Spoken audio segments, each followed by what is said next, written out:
Reseña de la trilogía de Sombra y Hueso. Me pregunté si debía hacer este video porque la trilogía es muy popular y deben haber miles de videos hablando de ella. Pero bueno, ya la terminé de leer, así que ¿qué más da? Para los que no conocen mucho de esta trilogía, fue escrita por la israelí Leigh Bardugo y cuenta la historia de Alina Starkov. Y bueno, hablemos del primer libro de la saga para ponernos un poco en contexto. Sombra y Hueso. Alina es una cartógrafa que vive en el reino de Ravka, lugar donde habitan los Grishas, que son personas capaces de manipular la pequeña ciencia, como dice el libro, y que vendrían a ser algo así como maestros de elementos tipo Avatar. Solamente que aquí la rama es mucho más amplia y se divide en corporalki, eteralki y materialki. Ya les explicaré más adelante en qué consiste cada uno. El caso es que hace más de 100 años apareció en Ravka una mancha negra que dividió el reino en dos, literalmente. Esta mancha se conoce como la sombra o el no océano,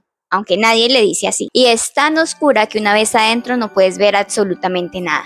En esta sombra habitan criaturas llamadas Volcra, que son seres voladores no especificados, pero que al parecer son ciegos y se guían por el olfato y el oído. ¿Pero qué tiene que ver todo esto con nuestra protagonista? Bueno, ya llegaremos a esto. De momento solo sabemos que Alina se crió en un orfanato con su mejor amigo, Malyen Orese, o Mal para abreviar, como si fueran Olkazak ya, que es la denominación que reciben las personas que no son Grisha. Mientras Mal se convierte en un rastreador habilidoso que gusta de perseguir chicas a diestra y siniestra, Alina es una simple cartógrafa flacucha y con problemas de insomnio. Ambos hacen parte del primer ejército, que es el ejército conformado por personas que no tienen poderes, es decir, que no son Grisha. Un día el escuadrón de Alina incursiona en la sombra, pero no llevan allí mucho tiempo cuando son atacados por los Volcra. Cuando Alina se da cuenta de que su amigo está a punto de morir a manos de una de estas criaturas, invoca un poder desconocido que consiste en dominar la luz del sol. Vaya sorpresa a un personaje con un poder oculto en su interior que no sabía de su existencia hasta estar a punto de morir. ¿Quién lo diría? Alina logra salvar a su amigo Mal, pero es llevada ante el oscuro, quien es el líder del segundo ejército, que ya se imaginarán está conformado por solo Grisha. El oscuro, a diferencia de Alina, puede invocar el poder de la oscuridad a su antojo y de ahí su nombre. Muy creativo. El oscuro decide llevar a Alina a Osalta, capital del reino de Ravka, para pulir sus habilidades de domadora con las que espera algún día destruir a la sombra. Y aquí quiero hacer una pausa para explicar las divisiones Grisha. Divisiones Grisha. En primer lugar tenemos a los Corporalki, que son la orden de vivos y muertos y se subdividen a su vez en mortificadores, sanadores y confeccionadores. Imagínatelo como personas que son capaces de manipular el cuerpo humano. Aunque debo decir que la novela no profundiza mucho sobre sus habilidades, los Corporalki son capaces de disminuir el ritmo cardíaco, sanar heridas o modificar la apariencia humana. Ellos encabezan la pirámide Grisha, pues son considerados los soldados más valiosos del segundo ejército. Le siguen los Esterialkis o la orden de invocadores. En esta categoría entran casi todos los personajes de la saga o los más importantes de ella, como lo son Alina y el Oscuro, aunque ellos son únicos en su tipo. Se subdivide en vendavales, infernis y agitamareas, que como el nombre lo indica son capaces de dominar los elementos del viento, fuego y agua. Y por eso digo que se parece un poco a los maestros de Avatar, con la diferencia de que aquí los que dominan el fuego deben llevar un pedernal para así poder invocarlo y luego controlar. En último lugar están los materials, que son la orden de los fabricantes. Ellos se especializan en la manipulación de elementos como el vidrio, metal, los textiles o los productos químicos, pero enfocados en la creación de armamento, ropa, joyería o utensilios similares. Y pues normalmente con alguna utilidad para el ejército. Se subdividen en Duras, que dominan los elementos sólidos de esta lista, y los Alchemy, que manipulan venenos y polvos explosivos. Keftas y colores. A este punto debo mencionar también que la división por colores es muy importante para la escala Grisha. Los Corporalki usan keftas de color rojo. Las keftas son estas túnicas largas que parecen un abrigo, mientras que los Esteralki se visten de azul y los Materialski de púrpura. Aunque también hay excepciones, por ejemplo el Oscuro siempre se viste de negro, mientras que Alina a veces se viste de azul o a veces se viste de dorado, o se viste de azul con hilos dorados para representar el poder del sol. Mi opinión sobre la trilogía, el primer libro de la saga. Volviendo a la historia de Alina, debo decir que el primer libro me gustó mucho a pesar de que pude predecir por dónde iría la trama. Sentí que la escritora hizo un buen trabajo con la descripción de las escenas, por lo que la lectura se siente entretenida todo el tiempo. Creí que el proceso de entrenamiento de Alina sería aburridor, pero lo único que lo fue en el primer libro, al menos para mí, fue la búsqueda del ciervo de Morozova, pero solo hasta cierto punto. Sin embargo, no puedo decir esto mismo del segundo y tercer libro. A partir de aquí van a haber spoilers, así que si no has leído la trilogía o no la has terminado, continúas bajo tu propio riesgo. Y es que el segundo libro se siente como una repetición del primer libro. En el primer libro, Alina es llevada a Osalta, entrenada como Grisha y al final combate contra el Oscuro. En el segundo libro, Alina es capturada por el Oscuro, luego es rescatada y llevada por Nikolai al palacio y al final Alina combate contra el Oscuro. Mi problema es que en ambos libros la narradora dedica varias páginas a narrar el proceso de algún viaje. Por ejemplo, en el primer libro, Bardugo nos cuenta los pormenores del viaje de Alina hasta la capital.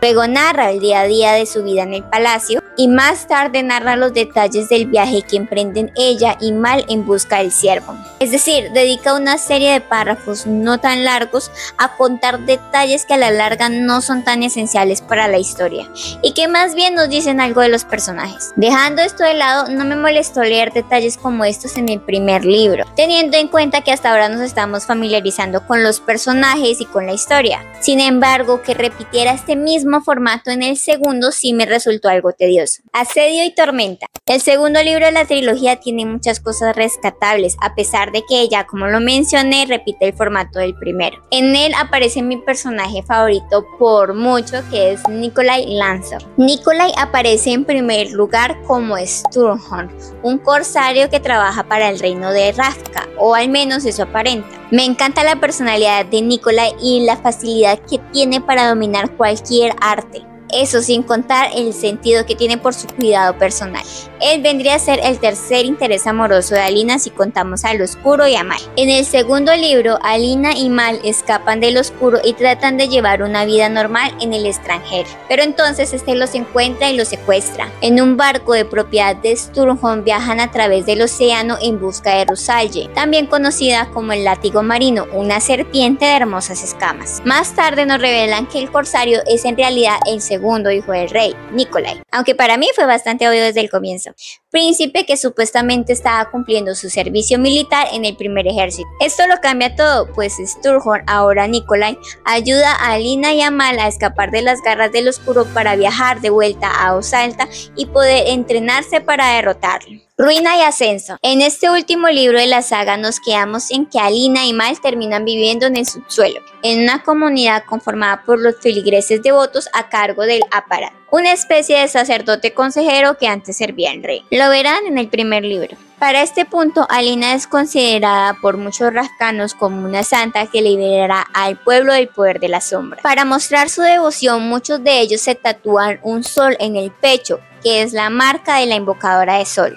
Al final del segundo libro son estos fanáticos quienes rescatan a Alina del Oscuro y la llevan a un recinto subterráneo donde debe dar misas diarias y fingir que puede invocar luz. Y digo fingir porque al parecer Alina ha perdido la habilidad de invocar luz. En cambio, ha conseguido dominar parte de la oscuridad. Más adelante, ella y otros Grisha logran escapar del lugar y una vez en la superficie buscan a Nikolai. Una vez se reúnen con él, este los lleva a su guarida secreta, donde ha formado una resistencia contra el Oscuro. Mis críticas a la saga. Empezando por los puntos positivos, debo decir que los personajes están muy bien construidos, que la historia es fácil de entender en general y que solo dejan algunas cosas a la imaginación del lector, como el pasado de Alina, sobre el cual tengo mi propia teoría. Me gusta que la historia no pierda demasiado tiempo en explicaciones del funcionamiento del mundo Grisha y que, aunque maneja su propio vocabulario y este es ruso, no cuesta tanto entenderlo, así como tampoco cuesta aprenderse los perfiles de cada Grisha. También me gusta que haya un mapa al comienzo de la historia para mayor comprensión de la ubicación geográfica y que incluya una breve guía sobre cada descripción Grisha. Algo que también rescato de la saga es que toca algunos temas complicados como son el abuso sexual. Al contrario contar, por ejemplo, la historia de Genya, que a mi parecer es uno de los mejores personajes de la saga. Otro personaje a destacar es Nikolai, que cada vez que aparece se roba el protagónico. Nikolai representa a un líder carismático y orgulloso, pero que se toma muy en serio su papel como servidor real, a diferencia del resto de su familia. En cuanto a los puntos negativos, creo que debo comenzar por la protagonista. No me malentiendan, me agrada Alina, pero creo que no es un personaje destacable como si lo son Zoya o Genya. ¿Ya? Mi problema con Alina es que parece que siempre necesita tener un hombre detrás para que le diga qué hacer. En el primer libro se deja engatusar por el oscuro. Y dije, bueno, está bien, es un adolescente, yo también me dejaría manipular por alguien como él. Pero luego, en el segundo y en el tercer libro, vemos que la influencia del oscuro sigue presente en ella, lo cual sí ya me resulta molesto. Podemos hablar de cómo el oscuro prácticamente abusa de ella, física, aunque no sexualmente, y aún así Alina sigue teniendo sentimientos por él. Es como que, ¿a cuántas personas tienes que ver morir para detestarlo? Funciona en el primer libro porque no lo conocíamos bien, pero que lo repitas en el segundo y en el tercero, basta. Y es que si no es el oscuro, es Mal o Nikolai. Bien porque uno quiere que vuelva a ser la de siempre y el otro porque quiere que finja cosas que no es. Si nos fijamos bien, Alina casi siempre está a disposición de algún muchacho guapo para que la guíe. Y muy pocas veces tiene criterio propio o toma decisiones basadas en su mero instinto. Y ya que hablamos de Mal, hablemos también del final. ¿Quién en su sano juicio se enamora de Mal teniendo a Nikolai al lado? Yo sé que Mal y Alina son mejores amigos y que se criaron juntos. Y que al final Mal la apoyó en todo e incluso llegó a poner a Alina por encima de su propia vida. Pero es que al comienzo Mal me caía muy mal. El nombre le encaja perfecto. Cuando Mal hacía parte del primer ejército no le prestaba atención a Alina y prefería acostarse con cualquier chica que se lo propusiera. Solo hasta que Alina se fue se dio cuenta de lo valiosa que era para él. Pero incluso luego de enterarse que Alina tenía un poder que no se había visto antes, quería que ella volviera a ser la de siempre, sin importarle si ella lo quería o no. Por ejemplo, en el segundo libro lo único que hizo fue quejarse de que la vida que llevaban en el palacio no era para ellos. También me irritó ver cómo trataba a Alina en otras ocasiones, como cuando le dan cacería del ciervo de Morozova, o como cuando se besó con Zoya solo porque se sentía mal por no poder tener a Alina. Y es que para ser mejores amigos tienen un grave problema de comunicación. No se podían dar a entender a menos que estuvieran al borde de la muerte, y eso deja mucho que decir. Solo hasta el tercer libro Mal decide ser una espada para Alina, pero creo que ya para entonces es muy tarde. Y es ahí cuando también veo muchas fallas en el personaje de Alina con respecto a Mal. Alina quiere a Mal como un amigo, pero también como algo más. Cosa que no entiendo. Parece sentir atracción por el oscuro, a veces también por Nikolai, pero al final siempre escoge a Mal. Y gran parte de la saga vive preocupadísima por él, como si fuera un niño chiquito. Y como si ella tuviese que hacerse con su responsabilidad. Es como ya Alina entiende que él es un adulto y que puede decidir por sí mismo. Pero no, ella quiere tenerlo cerca sí o sí como si fuera un perrito. ¿Y qué me dicen de todas las veces que Mal estuvo a punto de morir y no murió? Protegido por la grandeza del guión. Discúlpenme, pero se nota que la autora fuerza la historia para que la presencia de Mal al final de la trilogía tenga sentido. Pues resulta que Mal es el descendiente de Morozova y por obra de Dios el último amplificador que Alina necesita. Vale, ¿y por qué hasta el tercer libro se manifiesta su poder como amplificador? O sea, todas las veces que él y Alina estuvieron juntos, pero no, fue hasta el final que se dieron cuenta. No importa, finjamos que me convenciste, pero que me digas que revivió porque tenía dos almas en él y una de ellas, la que murió, era de la hija de Morozova. ¿Qué mamá es esa? O sea, siento que fue el mismo argumento que tomaron de Harry Potter para revivir a Harry. Un argumento que por lo menos a mí no me terminó de convencer del todo para la saga de Harry Potter específicamente. Pero bueno, aquí volvieron a utilizarlo, lo reciclaron y creo que me sigue sin convencer. Y ese final, Alina perdiendo sus poderes para vivir una vida normal al lado de Mal como siempre quiso. ¡Qué gran premio para alguien que salvó todo un reino! Vivir una vida corriente. No sé si a ustedes no les alegraría tener poderes, cualquiera que fuera, porque a mí sí me haría mucha ilusión, para al final perderlos porque de esa manera hacemos feliz a nuestra pareja. No lo sé. Entiendo que todo héroe debe perder algo en el camino, pero no lo sé, ese algo pudo haber sido mal. Al final muere un montón de gente. es que toda la saga es un genocidio a manos del oscuro. Pero mal, mal sigue allí. Que era necesario de pronto para buscar a las dos primeras criaturas. Pero incluso esto se siente forzado, porque utilizan el mismo argumento de poner su vida en peligro una y otra vez. En cuanto al final del oscuro también se siente un poco soso, porque viene a ser algo como esto: baja la guardia, pum, puñalada. Se siente como que Alina hubiera podido matarlo en cualquier momento de la historia, pero en cambio debíamos esperar al final para verlo. Tampoco me gustó que le hubieran hecho un entierro con todos los honores como si hubiera sido un héroe. Alina con él al final fue como: pobre ser incomprendido. Al final eras un Alexander entre muchos, con la diferencia de que mataste a la mitad de la población de un reino. Abusaste de mí varias veces y les hiciste cosas horribles a mis amigos. Aún así, te perdono porque estás bien pinche guapo. Y así llegamos al final de la reseña. Déjame saber qué opinas en los comentarios, si crees que amerita o no leerse la trilogía de 6 cuervos. También déjame saber si te gustó esta trilogía y cuáles otros libros me recomiendas para esta sesión. Si tienes alguna pregunta o quieres hablar de los puntos que más te gustaron o no de esta historia, también déjalo acá abajo. Chao.